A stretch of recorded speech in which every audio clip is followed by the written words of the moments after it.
কোচবিহার শহরে পৌরসভা পরিচালিত বিভিন্ন বাজার এবং বাজারের যে স্টলগুলি রয়েছে তার 70% বৈধ ট্রেড লাইসেন্স নেই। এমনই গুরুতর অভিযোগ আনলেন Cooch Behar municipality workers and employees অ্যাসোসিয়েশনের সভাপতি অলোক রায়।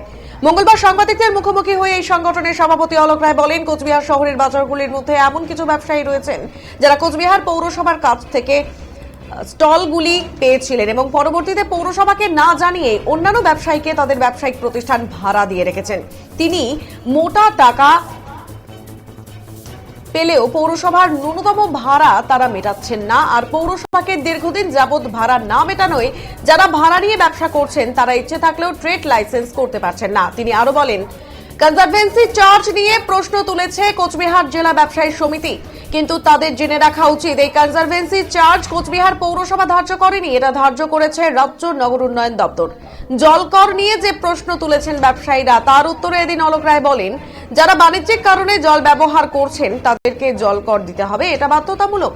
এ বিষয়ে যদি কোনো প্রশ্ন থাকে তাহলে আইনের দ্বারস্থ হোক ব্যবসায়ীরা। এই উপদেশ দেওয়ার পাশাপাশি এদিন তিনি বলেন, মানুষকে বিভ্রান্ত করার কোনো অধিকার তাদের নেই।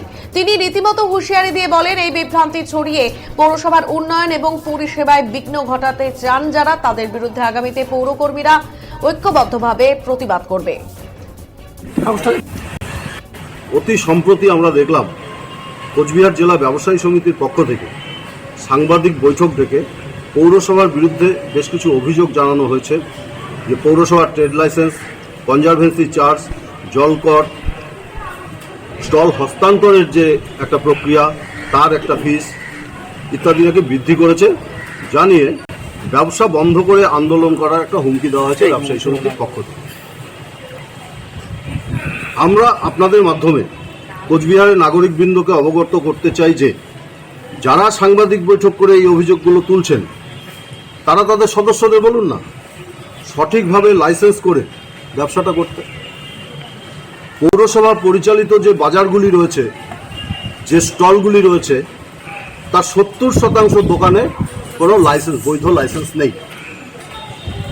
আমরা আমাদের পৌরকর্মীরা বারে বারে সেই দোকানগুলোতে যাচ্ছে, তাদেরকে নক করা হচ্ছে, কিন্তু সেই লাইসেন্স তারা করছে না এবং অনেকে ইচ্ছা থাকলেও করতে পারছে না। কারণ কি, প্রপার্টি পৌরসভার।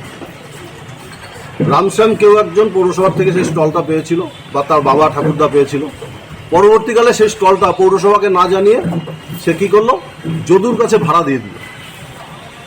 বেশ মোটা টাকা ভাড়া পাচ্ছে মাসে মাসে, কিন্তু পৌরসভার যে ন্যূনতম ভাড়াটা সেই টাকাটা ওই মালিক পরিশোধ করছে না। এবার আপনারা জানেন ট্রেড লাইসেন্স করতে গেলে একটা হচ্ছে যেটা অত্যাবশ্যকীয় জিনিস, সেটা হচ্ছে ট্যাক্সের রসিদ বা ভাড়ার রসিদ। তো সেই এখন যে ভাড়াটিয়া দোকানদার এই দোকান করছে, তার ইচ্ছা থাকলেও সে ট্রেড লাইসেন্স করতে পারছে না এই সমস্ত জটিলতার কারণে। কনজারভেন্সি চার্জ যেটা নিয়ে ব্যবসায়ী সমিতি অভিযোগ করেছে, কনজারভেন্সি চার্জটা কিন্তু কোচবিহার পৌরসভা ধার্য করে। এটা রাজ্য নগর উন্নয়ন দপ্তর থেকে স্কোয়ার ফিট হিসেবে বিভিন্ন ব্যবসার জন্য বিভিন্ন রেট তৈরি করে সারা পশ্চিমবঙ্গের পৌরসভাগুলিকে এই নির্দেশ দেওয়া হয়েছে যে এই হারে কনজারভেন্সি চার্জ নিতে হবে। তার জিও নম্বর হচ্ছে সুডা 1314 ব্র্যাকেটে 17/3/2023 PM সেকশন সুডা 4493 ডেটেড 3/6/2023। এই তারিখে request for notifying bylaw on solid waste management, এই সলিড ওয়েস্ট ম্যানেজমেন্টের উপরে একটা বাইল করে গোটা রাজ্যের সমস্ত পৌরসভাকে এটা সার্কুলেট করেছে এবং এই ট্যাক্সটাকে ইম্পোজ করেছে যে এই ব্যবসার জন্য এই ট্যাক্স দিতে হবে, কনজারভেন্সি ট্যাক্স এটা। তো সেটা তো পৌরসভা ধার্য করেনি। জলকর নিয়ে যে আপত্তির কথা বলা হয়েছে সেটাও ঠিক নয়, কারণ যারা বাণিজ্যিক কারণে জল ব্যবহার করে তাদেরকে জল কর দিতে হবে, এটা বাধ্যতা। কেউ হোটেল করছে, বড় বড় হোটেল করছে, 5 স্টার 3 স্টার হোটেল করছে, রেস্টুরেন্ট করছে, মাটিতলা থেকে জল টেনে নিচ্ছে, সেই জলের কর তাকে দিতে হবে। তা এটা তো কারো যদি মনে হয় যে এটা বেআইনি, তো বেআইনি কাজের জন্য প্রতিবাদ করার জন্য আইন আছে, আদালত আছে, তার আইনের দ্বারস্থ হোক, আদালতের দ্বারস্থ হোক, কিন্তু মানুষকে বিভ্রান্ত করার অধিকার কারণ কিছু কিছু অংশ শহরের মানুষকে বিভ্রান্ত করছে যে তারা যাতে সময় মতো পৌরসভার ট্যাক্স না দেয়, পৌরসভার লাইসেন্স ফিস না দেয়, ইত্যাদি ইত্যাদিভাবে মানুষকে বিভ্রান্ত করার চেষ্টা করা হচ্ছে।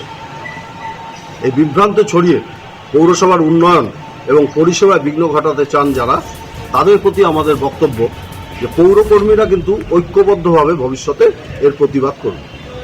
কারণ পৌরকর্মীরা